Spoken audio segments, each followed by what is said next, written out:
There's a book called The 48 Laws of Power. People read it for strategy.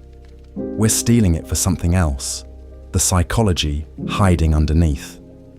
Every law in that book works because of something already running in your head, whether you've read it or not. Across this series, we're taking each one apart, not as advice, but as a mirror. Why you already do half of these. Why they work on you. This one's about the friend who is actually watching you. You're 2 drinks in, and the conversation has gone somewhere real. Not the small talk. The actual thing. The version of the story where you don't come out looking great. The one you haven't told anyone yet. And across the table, they lean in. Not the polite lean. The real one, elbows on the table, eyes locked. The kind of attention that feels like being heard for the first time in months. They ask exactly the right question. The one that makes you feel like they've been waiting their whole life to hear this from you. So you keep going. You give them the parts you usually edit out. And somewhere between your 3rd and 4th sentence, something in the room changes, so quietly you never clock it. They've stopped just listening. They've started collecting. There's a law for this, and it doesn't dress it up. Pose as a friend, work as a spy. Not a stranger extracting information from you at a checkpoint. A friend. The closeness isn't incidental to the method. It is the method. People have run this for as long as there's been anything worth knowing about someone else. The courtier gathering gossip for a king. The colleague building a file one lunch at a time. The interviewer who was never really your friend, but was extremely good at sounding like one. And here's the part that should bother you more than it does. It works on smart people. It works on cautious people. It works on people who would tell you, with total confidence, that they can spot a fake. So why does it work on you? Because your brain runs on a shortcut, it never bothers to explain to you.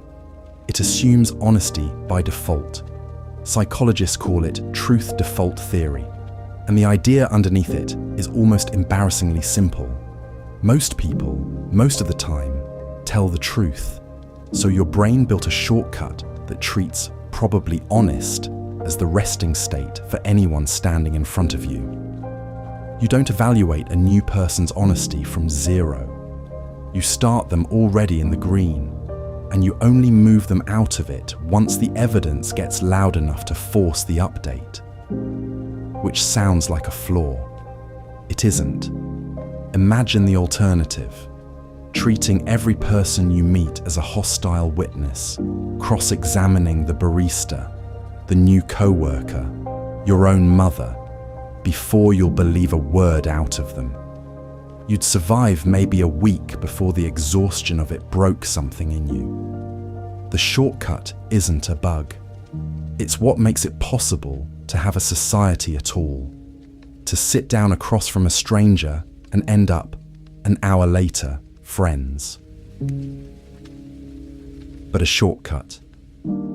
This reliable is also by definition a target. Someone who understands that you default to trust doesn't need to break down your defenses. There's nothing there to break.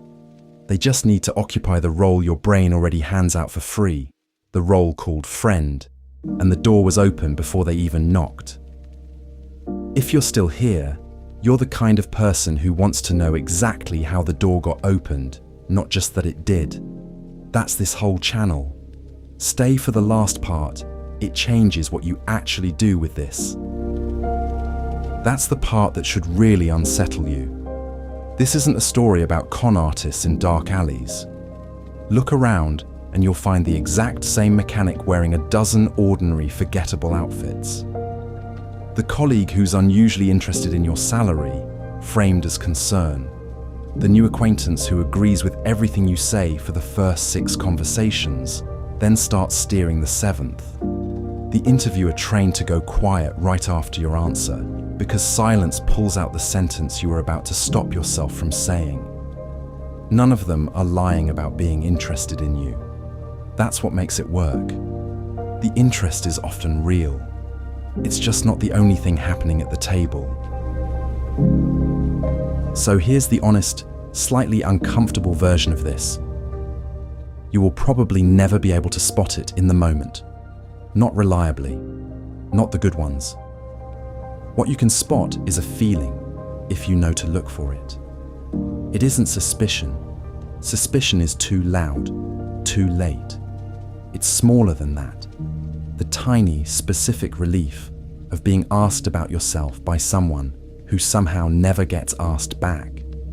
A conversation that, days later, you realize was entirely about you, and you can't remember one thing you learned about them.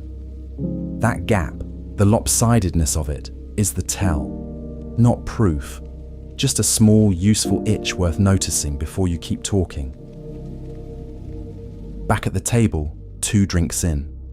They're still leaning in, still asking exactly the right question. Maybe they're only a friend. Most people, most of the time, are. That's the whole reason the trick still works on the rest of us. One more thing before you go. Think of the last person who somehow always turned the conversation back to you. What do you actually know about them? I'll go first. I have a friend of 6 years whose job I still cannot explain to anyone.